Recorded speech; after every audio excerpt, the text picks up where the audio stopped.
Corbin Burnes was traded. You know, the Brewers were sort of playing, I don't know what the word is. I think Matt Arnold is excellent. You know, he was their general manager. Then he moved up when David Stearns went to the Mets, as expected.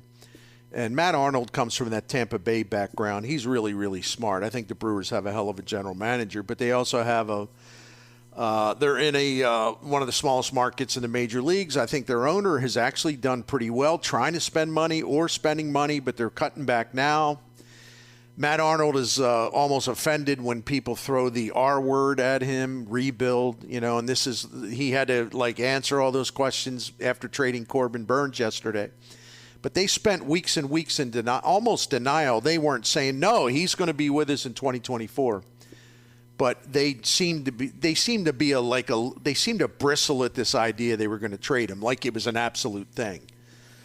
Well, I guess reality set in because, you know, he will be a free agent at the end of this coming season, Corbin Burnes. They had no chance to re-sign him. None.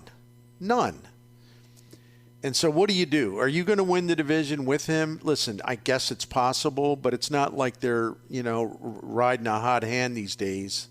Craig Counsell left. They even with Burnes, they would have had some rotation issues, and you know their offense, even after adding Rhys Hoskins, is still really short on power. So they also have Willy Adames going to be a free agent at the end of the season, and I wouldn't be surprised if they moved him. But they did it last night. They traded Corbin Burnes. Again, I think Cy Young votes 4 years in a row, and he won the Cy Young in 2021. And for years, it was Burnes and Brandon Woodruff. And sometimes, if you're in the NL Central, especially, there would be multiple times during this regular season where you would have to face both of those guys in the same series. Now, think about that for a minute. In fact, what does this do to the NL Central race?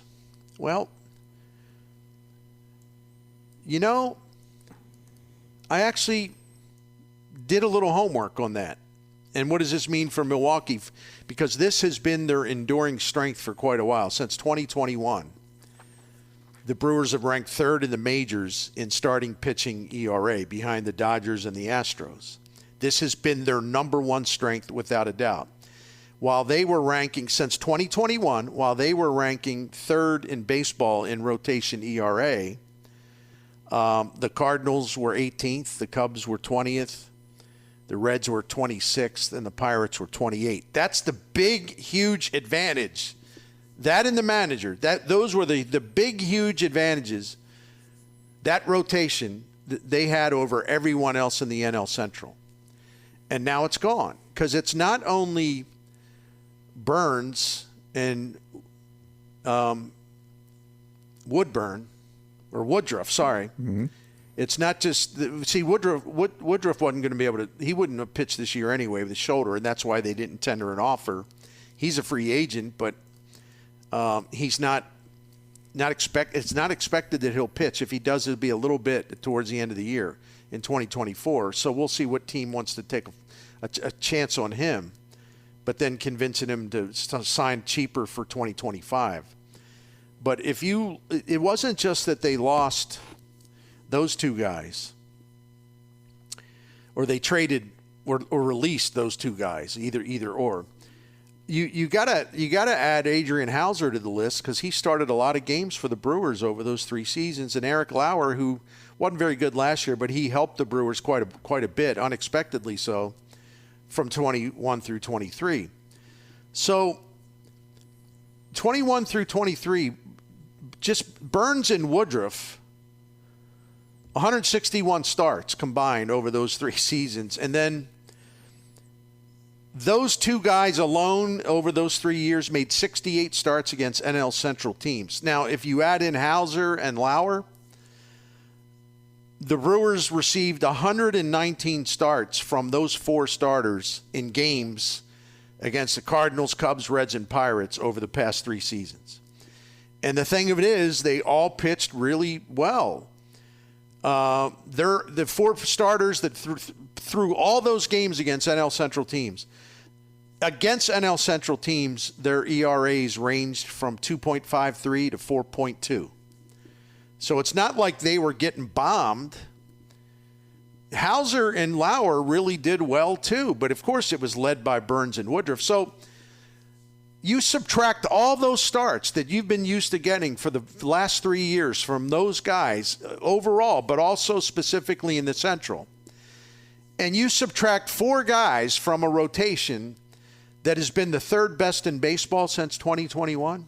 Oh, and by the way, arguably the best manager in baseball, not named Bruce Bochy. He's managing an arch rival down in Chicago on the north side now, Craig Counsell. That is a huge, huge blow to the Milwaukee Brewers. A strength has become a weakness because you look at their rotation. Listen, Freddie Peralta is good. Freddie Peralta also gets hurt. He's your number 1 starter. Your number 2 guy is Wade Miley, who I love to watch him pitch. He's just an old pro. He's wily and all that stuff. He's a lefty. He's good for about 1 or 2 IL stints a season. Then your next guy would be Colin Ray. Okay. Yeah. And then it's like, well, good luck. Now, they got DL Hall from the Orioles, and I saw him pitch last season. He's got potential. He sure does. Is he an elite prospect? Is he like one of these top 12 prospects in baseball or top 20? No. He has pitched some in the big leagues the last 2 years. I think about 30 games, maybe 4 or 5 starts. He's got good stuff. But the Orioles, gave up him, and they gave up a shortstop named Ortiz, who apparently is an outstanding fielder. And so if the Brewers want to trade Willy Adames and get something for him, they would have a guy, Ortiz, one of Baltimore's prospects that I think the Orioles like more than the pitcher. But again, we're not talking about a top 25, top 30 prospect here. So, but the Brewers conceivably would have 2 pieces to take into the future, cost controlled. Maybe Ortiz becomes their starter at shortstop. I don't know. It seems to me that return for Burnes, even though it was a walk year, and they got a draft choice. The Brewers did. Yep. I still think it's a light return, even by walk year standards. I thought so too. After I did a little looking at, because I be honest, I didn't know Ortiz that well. I was just curious because immediately I saw shortstop and go, well, there goes Willy Adames. It sounds like they're not sure if Ortiz is going to be able to hit enough, but they know he can field. But that still may be the case. They still may move Adames, but. For a guy who is, and you just gave out numbers just to revisit it, how good he has been, I thought maybe you could get a higher prospect for him. At this point, we're not trade deadline, but you're going to get a full season out of this guy. I thought maybe you get a better prospect.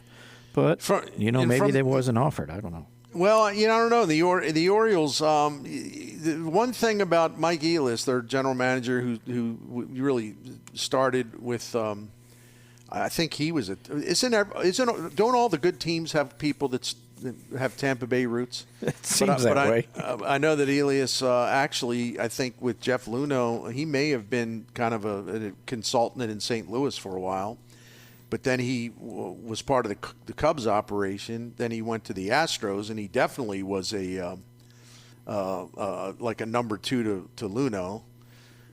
So he's really impressive, and he does not panic. He's right. Very controlled. And so he, if you're the Orioles, listen, Jim and I agree, and I think a lot of you agree, that's a light return for Corbin Burnes. And if you're the Orioles, okay, say, well, they're renting him. Do you think they're going to pony up for Burnes?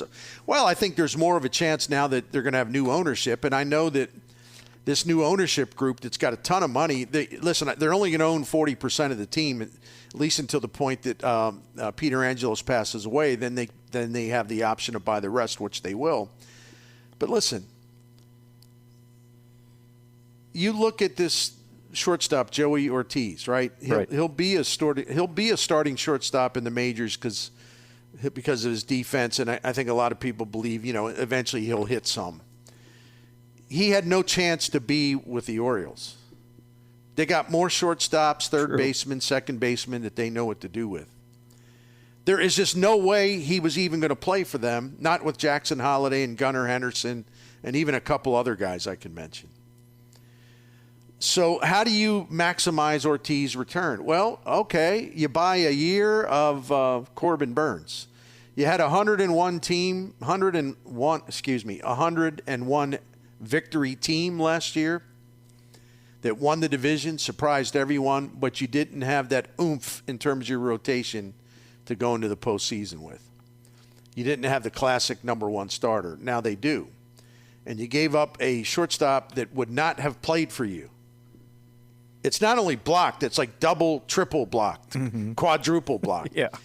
And then you look at Hall. He's 25 years old. Okay, now, again, this is not – I saw Hall pitch last year, and I think he's talented. But let's not get carried away. You know, he's not a 21, 22-year-old dude. He's 25.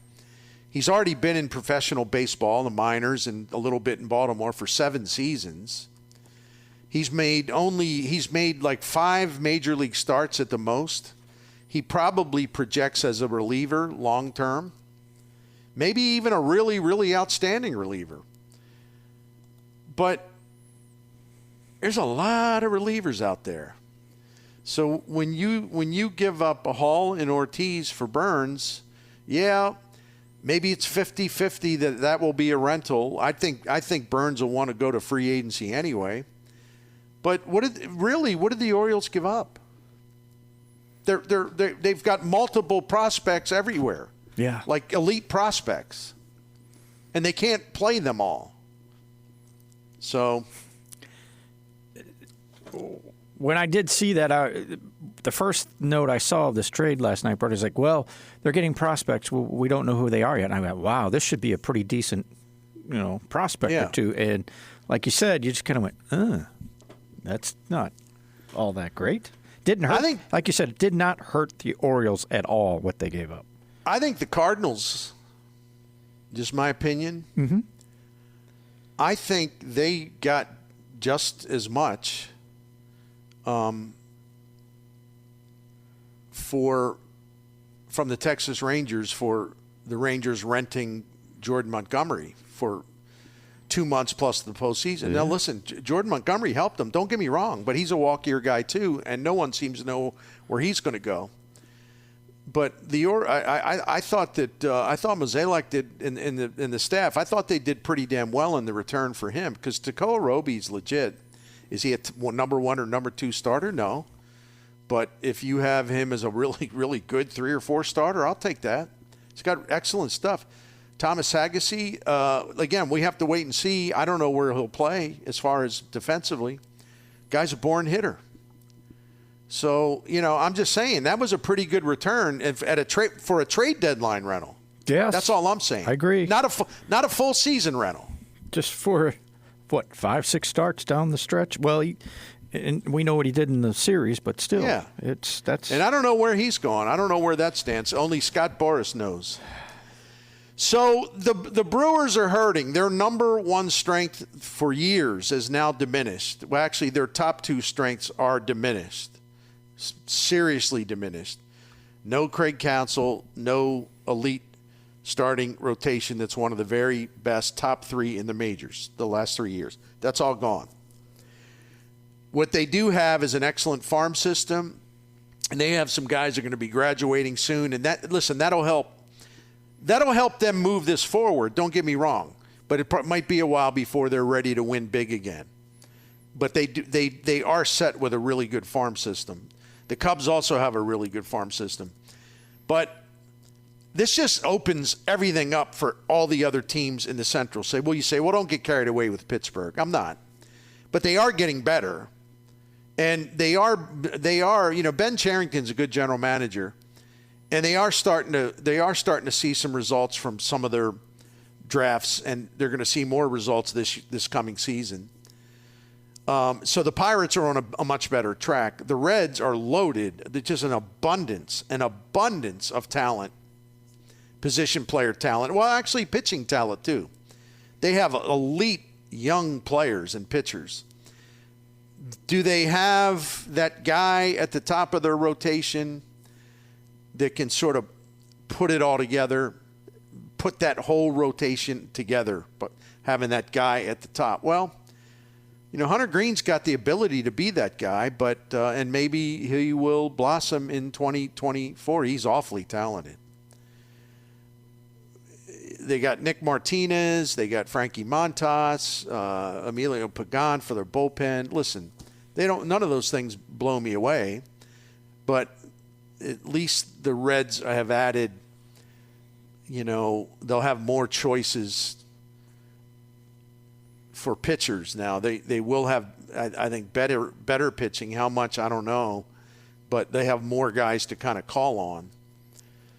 But they also still have their elite prospects, so many of them that they can barter if they're in the race. They can barter for a big-time starter at the trade deadline, if not sooner. It's the Cubs are the team that, pardon the expression, the X factor. Listen, they're not done. Right now, on paper, the Cardinals have a better team, and that's not me being Fred Bird, okay? That's based on the Fangraphs projections right now. And I've seen other projections where the Cardinals are projected to have the most wins, not by much, but in the NL Central. But the Cubs can overtake them because, listen, what are they going to do? Are they going to get Bellinger? Are they going to sign Bellinger? Are they going to sign Matt Chapman? Is there a chance they would sign both? Are they laying in the weeds for Blake Snell or, Jordan Montgomery? Is there another move up their sleeve? I think they're going to have at least one big move. And then at that point, the national media, because, oh, my goodness, do they love the Cubs. At that point, there will be people in press boxes and in spring training camps and just passing out, needing EMT to come in. You're going to have all those people at the Athletic just keeling over and passing out, losing consciousness, if the Cubs it will make be true. Big move or two, right? So I still think the Cubs ultimately will be the team to beat in the Central. But I'm sorry not to feed some of the irrational anger out there, but the Cardinals are better positioned in the NL Central simply because they added 3 starting pitchers who are going to give them a lot more innings and quality starts than they got out of those same 3 spots last year. And the Cardinals have improved their bullpen depth. But when you lose, when you're one of the teams you have to chase has subtracted 4 starting pitchers including 1 Cy Young winner and a Cy Young caliber guy in Woodruff. When a team you're trying to chase has subtracted 4 starting pitchers and you've added 3, I mean, if there's any brainwave activity that tells you, well, yeah, the Cardinals, that's a nice break for the Cardinals. They were aggressive. The Brewers were offloading. All of a sudden, the Cardinals aren't looking at the Brewers and saying, well, geez, our starting pitching stinks compared to theirs. No, it's no longer the case. And I don't care how many, Doug or Debbie Downers are going to tell you, well, the Cardinals I'd rank their rotation about 29th. Yeah, okay, whatever. The Cubs aren't exactly like powerhouse loaded team. They still have questions, even if they bring Bellinger back. Why do I say that? Well, they had Bellinger last year. What did they do? They finished 9 games behind the Brewers. So Cincinnati is the real wild card. The Cubs are the X factor. Cincinnati's the real wild card because no one's got better overall talent, young and cost-controlled talent than they do, especially among position players. But what are they going to do with this? The Orioles and the Reds, I think, have been in the same position, exact same spot. Really good, young, up-and-coming team. Orioles are ahead of the Reds, but both of them can be classified the same way. All that tear down, all that rebuilding, all those great drafts, all the international signings. Boy, they're 2 teams on the rise. Orioles have already gotten to 100 wins. The Reds, in a strange way, they were disappointing last year because they built up hopes and they kind of faded. But they're in the same category as all right, they got just about anything you want, but they need to go get that true number 1 starting pitcher. The Orioles did it. The Reds, to me, They're nuts if they don't do it. And if they do it, then, I would put them ahead of the Cardinals. But it wouldn't be an automatic. I saw in the offseason, I never talked about it, earlier this offseason, ESPN rated the core groups in Major League Baseball. Core as in core position player talent. They had the Cardinals like number 7 or number 8 in the majors. So, there are reasons. See, I know that a lot of people don't even want to try to be bothered to hear about cautious optimism. That's okay. You can believe as you wish, whether it's good, bad, or otherwise. But there are reasons to be more optimistic about the Cardinals than I thought I'd be. But part of it also is because they're not playing in the AL East. Yeah. They're not playing in the National League East. They're not playing in the NL West, which with Arizona now in there and getting better, that's a lot more formidable. So yeah, the Cardinals didn't choose their division. Bill DeWitt didn't go into Rob Manfred and say, look, we're just going to fold the franchise unless you put us in the NL Central. No. Cardinals have been in the NL Central for how many decades now? Since there was an NL Central. Right. Teams don't get to choose where they are unless Bud Selig wants Houston to move to the American League and threatens Bob Crane. Well, I got the votes. I got all the votes to approve you, and there were some problems in the application. Jim Crane. Mm-hmm. I got the votes right here, but you're going to have to do something for me. Well, what is it? You're going to have to move to the American League. No, I'm not going to do it. Okay, if you change your mind, I got the votes. Yep. Anyway, at some point on a slow day, I will go through all of the reasons why I have guarded optimism for the Cardinals. And as I said on the show, and as I said when I was writing this sequence of things, if I didn't believe it, I wouldn't write it. Because if the goal is, I just want to kind of get clicks. You just want to be different than all the rest. You're just trying to get attention. First of all, I don't need attention. I've got plenty. Number two, if I wanted to get clicks, if I wanted to get ratings, if I wanted to get streaming numbers here on 590, the Fan, I just make up some crap and go nuts and just be the world's largest, maybe physically, literally the world's largest troll, okay? And it would take about 1/100th of the effort to do that as compared to what I did, which to do deep research and look at it from all sides and conclude, I'm more optimistic about the Cardinals than I thought I would be. Does that get me attention? I don't think it does, really, other than just people like good baseball talk or they like to read a in-depth analysis of stuff.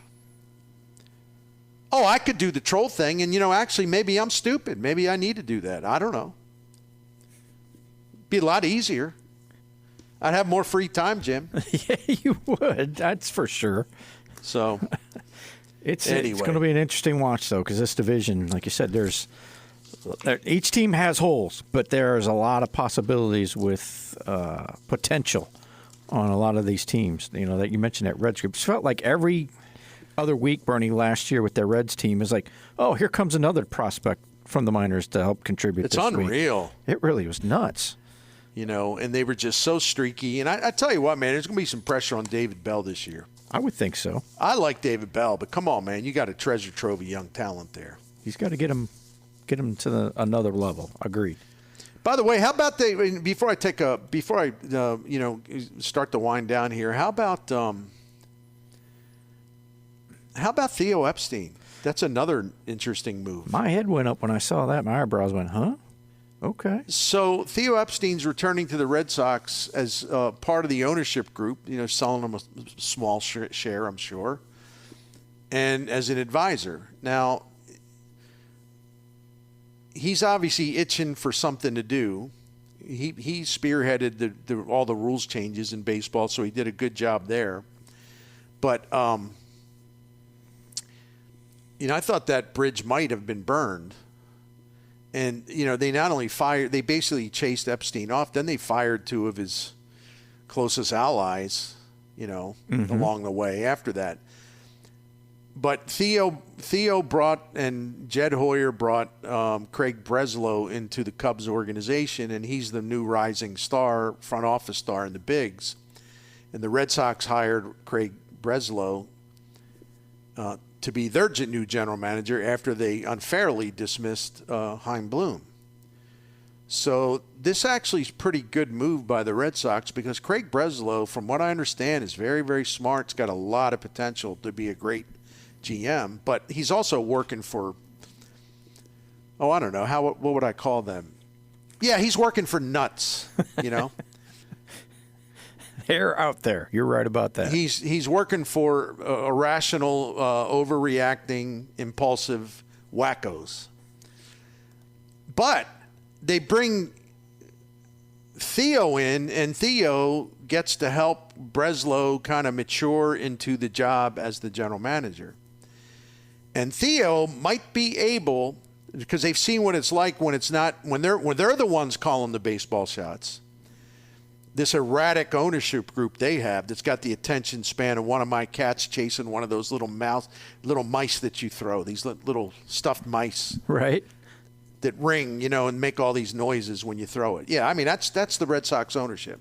Except except my cats understand that it's not a real mouse. I don't know about the owners in Boston. I think they actually think it's an actual real mouse, But anyway, now Theo is going to, as a partial owner, and also as the primarily he's going to be the chief baseball executive. Boy, that kind of builds a wall, doesn't it?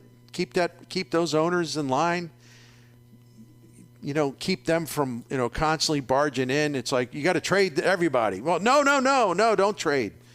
We're going to rebuild through the draft. No, we're not going to do it. They'll at least have a coherent approach, and Theo will, in effect, protect the front office from these rabid, kooky owners. So that's a good move by the Red Sox. They need somebody to save them from themselves. There's no doubt.